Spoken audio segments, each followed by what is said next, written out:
తిరుమల ప్రసాదాల్లో జరిగిన అపవిత్రతను తొలగించడానికి సంప్రోక్షణ జరుగుతోంది. గత ప్రభుత్వం లడ్డూ ప్రసాదంలో కల్తీ పదార్థాలు వాడిందంటూ శాంతి హోమం, పంచద్రవ్య సంప్రోక్షణ చేపడుతున్నారు. తిరుమల పవిత్రతను కాపాడడమే లక్ష్యంగా 3 రోజుల పాటు పవిత్ర యాగం జరగనుంది. మరిన్ని వివరాలు మా ప్రతినిధి దామోదర్ అందిస్తారు.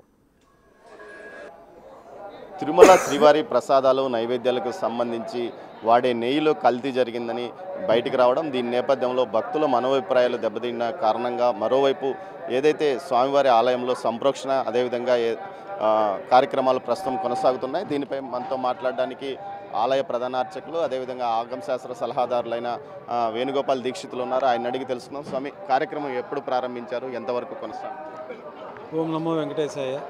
తిరుమల క్షేత్రంలో ఇటీవల నెయ్యిలో కల్తీ ఉన్నదని మనకి అధికారాల ద్వారా తెలియడం, ల్యాబ్ రిపోర్ట్ల ద్వారా తెలియడంతో భక్తులందరిలో, మాలో కూడా అందరిలో భయాందోళనలు నెలకొన్నాయి.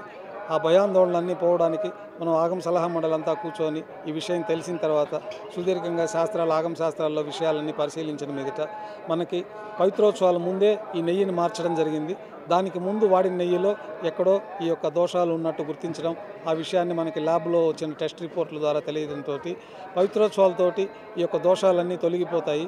సంవత్సర జనిత సర్వదోష ప్రాయశ్చిత్తార్థమే ప్రతి ఏటా శ్రావణ మాసంలో 3 రోజుల పాటు పవిత్రోత్సవాలు నిర్వహిస్తారు. ఆ పవిత్రోత్సవాల ద్వారానే ఈ దోషమంతా తొలగిపోయింది. అయినా ఆ విషయం మనకి గత 4-5 రోజుల ముందు ల్యాబ్ రిపోర్ట్ల ద్వారా తెలిసిందని భక్తులందరూ కూడా మనకు భయాందోళనకు గురవుతూ ఉండడం, మేమందరం కూడా భయాందోళనకు గురయ్యి తర్వాత శాస్త్రాలంతా పరిశీలించిన మీదట కొంత ఉపశమనం కలిగి తర్వాత పవిత్రోత్సవాల్లో అదంతా శుద్ధి అయిందని, ఆ ప్రసాదాల్లో ఎటువంటి దోషాలు అంటవు మనం చేసిన పవిత్రోత్సవాల వల్ల అనే విషయాన్ని మనకు ఆగమ శాస్త్రాల ద్వారా తెలుస్తూ ఉన్నది. ఆ విధంగా జరిగిన దోషాలన్నిటికీ కూడా పవిత్రోత్సవాల్లో దోషాలు పరిసమాప్తం అయిపోయాయి. తర్వాత మనకు ఆ విషయం తెలిసిన తర్వాత ఇంకా ఎక్కడన్నా ఆ యొక్క శేషం ఉంటుందేమో అని చెప్పి ఊహలు అపోహాలు మనం శ్రవణం ద్వారా ఆ విషయం విన్నందువల్ల మనం ఏదో ఒకటి చేయాల్సిన కార్యక్రమం ఉంటుంది అని మనం పరిశీలించి శాంతి హోమం కింద ప్రత్యేకంగా ఈరోజు కార్యక్రమాన్ని నిర్వహించడం జరుగుతున్నది. ఈ శాంతి హోమంలో 3 హోమగుండాలని మనం బంగారుబావి వద్ద యాగశాల వద్ద నిర్మించి అక్కడ ప్రత్యేకమైన శాంతి హోమాలు, వేదపారాయణం ద్వారా చతుర్వేదాల్లో ఉన్నటువంటి శాంతి మంత్రాలతోటి జపాలు, అట్లాగే దివ్య ప్రబంధ పారాయణంతో వైభవంగా ఆ శాంతి కోసమే ప్రత్యేకమైన పారాయణాలన్నీ జరుగుతూ ఉన్నాయి. ప్రత్యేకమైన హోమాల్లో కూడా విశేషమైన ఆగమోక్తమైన మంత్రాలతో హోమాన్ని నిర్వహిస్తూ ఉన్నారు.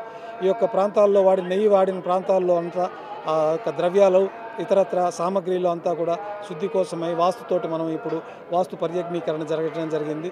తర్వాత పంచగవ్యాలకు ప్రత్యేకమైన ఆరాధన చేసి ఆవు పాలు, ఆవు పెరుగు, ఆవు యొక్క నెయ్యి, ఆవు మూత్రము, ఆవు పేడకి ప్రత్యేకమైన పూజలు చేసి ఆ యొక్క పవిత్రమైన ద్రవ్యంగా మనకు ఆగమ శాస్త్రాల్లో చెప్పబడింది. మనకి ఎలాంటి దోషాలైనా కానీ మన శరీరంలో ఉన్న సమస్త దోషాలు కూడా ఈ పంచగవ్యాలు ప్రాసన చేస్తే, అంటే తీర్థంలాగా తీసుకుంటే పోతాయి. అట్లాగే గోమూత్రం స్వీకరించిన మనకి సమస్త దోషాలు పోస్తాయన్నది కూడా మనకు ఆగమ శాస్త్రాల్లో చెప్పబడింది.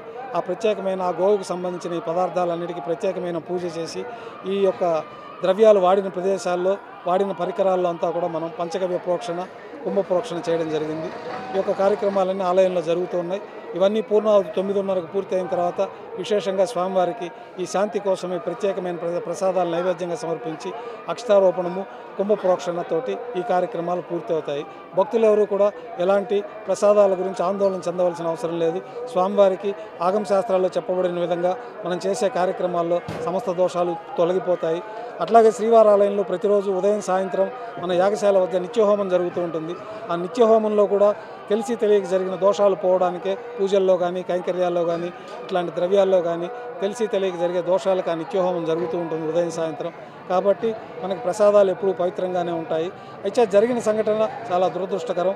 తెలిసిన తర్వాత మనం ఈ శాంతి ఒక విశేషమైన హోమాన్ని నిర్వహించడం జరుగుతున్నది. సరే స్వామి, ఈ అఖండ దీపానికి కూడా ఇదే నెయ్యి వాడారు. అఖండ దీపాన్ని కూడా ఏమన్నా మార్పు చేసేది అవకాశం?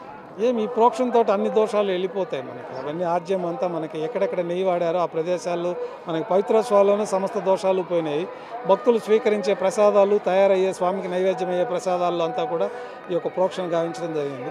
దేవాలయంలో జరిగే ఈ కార్యక్రమం వల్ల మన తిరుమలలో ఉప ఆలయాల్లో ఉండే దేవతామూర్తులందరికీ కూడా ప్రత్యేకంగా ఈ యొక్క కార్యక్రమం వల్ల శుద్ధి అయిపోయే కార్యక్రమం జరుగుతుందని ఆగమ శాస్త్రాలు చెప్తూ ఉన్నాయి. మీ వంశానుగరంగా మీరు ఇక అర్చకులుగా పనిచేస్తున్నారు. గతంలో ఇలాంటి కార్యక్రమాలు ఎప్పుడన్నా ఇలాంటివి జరిగాయా? అప్పుడేమైనా ఇలాంటి చర్యలు, ఏదైనా నివారణ చర్యలు తీసుకున్నారని మీ పెద్దలు మీకు చెప్పారా? లేకపోతే చరిత్రలో ఏమైనా ఈ తిరుమల చరిత్ర వైభవంలో కానీ ఏదైనా గతంలో ఇలాంటి కార్యక్రమాలు ఎప్పుడైనా జరిగినట్లు చరిత్ర ఉంది? నాకు తెలిసినంతవరకు మా పెద్దవాళ్ళు చెప్పినంత వరకు తిరుమల చరిత్రలో ఇంతవరకు ఇట్లాంటి పరిస్థితి జరిగినట్టు ఎక్కడా తెలియలేదు. మామూలుగా చిన్న చిన్న ప్రాయశ్చిత్తాలు చేసుకునే దానికి ప్రతిరోజు నిత్య హోమాలు అవి జరుగుతూ ఉంటాయి. దాంట్లో మనకు ఆగమ శాస్త్రంలో చెప్పబడిన విధంగా ఏదన్నా నెయ్యిలో పులుగులు పడడం అట్లాంటివి కనపడినప్పుడు ఆ నెయ్యిని విసర్జించి ప్రత్యేకంగా చిన్న శాంతి హోమంతో ఆ కార్యక్రమాలు పూర్తి అవుతూ ఉంటాయి. ఇట్లా ప్రత్యేకంగా అన్నప్రసాదాల్లో స్వామివారికి నివేదించే ప్రసాదాల్లో కూడా ఈ యొక్క నెయ్యి వల్ల కొంచెం అపవిత్రమైందని, అది కల్తీ జరిగిన దానివల్ల అందరి మనోభావాలు, మనకు కూడా స్వామివారికి అట్లాంటి ప్రసాదం నైవేద్యం పెట్టామనే భయాందోళన కూడా ఉండడం సహజం. అయితే ఆగమ శాస్త్రాల్లో చెప్పబడిన విధంగా మనం అంతా పరిశీలించిన మీదట ప్రతిరేత పవిత్రోత్సవాలు జరుగుతాయి కాబట్టి ఈ దోషాలన్నీ పోతాయి. అయినా మనకు తెలిసింది కాబట్టి ఇప్పుడు ఈ కార్యక్రమాన్ని నిర్వహిస్తూ ఉన్నాం. మేము కూడా అందుకే ఎట్లాంటి ఆందోళన చెందకుండా స్వామివారి అనుగ్రహం ఉంటుంది. స్వామివారికి నివేదించిన తర్వాత అది పరిశుభ్రం అయిపోతుంది. దాని మీద మంత్రయుక్తంగా మనం తులసితోటి ప్రోక్షణ చేస్తాము. ప్రత్యేకమైన సూక్తాల ద్వారానే స్వామివారికి నైవేద్యం జరుగుతుంది. ఇట్లాంటివన్నీ కూడా ఆగమ శాస్త్రాల్లో ఈ పరిశుభ్రం ఏమన్నా తెలియక జరిగేవన్నీ కూడా పోతాయనే ఈ కార్యక్రమాన్ని మనకు ఋషులు నిర్దేశించారు. ఆ ప్రకారం శ్రీవారి ఆలయంలో వైకానస భగవత్ శాస్త్రం ప్రకారం అనునిత్యం విశేషమైన హోమాలు, విశేషమైన కార్యక్రమాలన్నీ కూడా నిర్దేశించిన విధంగా జరుగుతూ ఉన్నాయి. అయితే ఇది జరగడం చాలా దురదృష్టకరం. ఇప్పుడు మనకు తెలిసి దాన్ని అన్ని సరిదిద్దుకోవడం అనేది మనం చేయాల్సిన కార్యక్రమం. ఆ కార్యక్రమాన్ని భవిష్యత్తులో ఇలాంటివి జరగకుండా మీ అర్చకుల తరఫున ఎలాంటి సలహాలు, సూచనలు ప్రభుత్వానికి కానీ టీటీడీ బోర్డు కానీ ఇవ్వబోతున్నారు? భవిష్యత్తులో ఇట్లాంటి జరగకుండా గౌరవనీయ ముఖ్యమంత్రి వర్యులు చంద్రబాబు నాయుడు గారు నిన్న సూచించడం జరిగింది. ఎటువంటి పరిస్థితుల్లోనూ అన్ని సామాన్లు పరిశుభ్రంగా చెక్ చేసి దాని యొక్క క్వాలిటీ నిర్ధారించుకొని స్వామివారి వినియోగానికి, తయారీకి, స్వామివారికి తయారయ్యే ప్రసాదాలకి వినియోగించాలని చెప్పి సూచన చేయడం జరిగింది. అదంతా అడ్మినిస్ట్రేషన్లో కొత్తగా ల్యాబ్ ఏర్పాటు చేస్తామన్నారు. ఉండే ఒక ప్రస్తుత ల్యాబ్లో కూడా ఇవన్నీ టెస్ట్ చేసే లోపలికి వస్తున్నాయన్నది మనకు తెలుస్తూ ఉన్నది. కాబట్టి ఎలాంటి ఆందోళనలు చెందకుండా మనం జాగ్రత్తగా పరిశీలించి దాన్ని సప్లై చేసేవారు కూడా స్వామివారి యొక్క అనుగ్రహము, ఆగ్రహము వాళ్ళకి లేకుండా ఉండాలంటే, ఆగ్రహం లేకుండా ఉండాలంటే సవ్యమైన పదార్థాలు, నిర్దేశించిన పదార్థాలనే స్వామివారికి సప్లై చేయాలని కోరుకుంటూ ఉన్నాం. మీరు నిన్న సీఎం గారిని కలిసారు. ఆయన వైపు నుంచి ఎలాంటి సలహాలు చెప్పారు? సీఎం గారు కూడా ఎటువంటి పరిస్థితుల్లో ఆలయ సాంప్రదాయాలు, ఆచారాల విషయంలో మీరు రాజీ పడకూడదు. అట్లేమన్నా మీరు రాజీ పడితే ఆ దోషం మీకుంటుంది, మీతో పాటు ప్రజలందరికీ కూడా ఉంటుంది. కాబట్టి ఇట్లాంటివి ఏదైనా జరిగినప్పుడు దానికి ఆగమోక్తంగా నిర్వహించాలని కార్యక్రమాలన్నీ కూడా మీరు పరిశీలించి దాన్ని మీ ఆగమ శాస్త్రాల్లో చెప్పిన విధంగా మీరు నిర్వహించి భక్తులందరిలో ఉన్న భయాందోళన పోగొట్టడం, స్వామివారికి ఎలాంటి లోపాలు లేకుండా కైంకర్యాలు జరిగే విధంగా మీరందరూ నిర్వర్తించవలసిందని చెప్పి మాకు ప్రత్యేకంగా సూచించడం జరిగింది.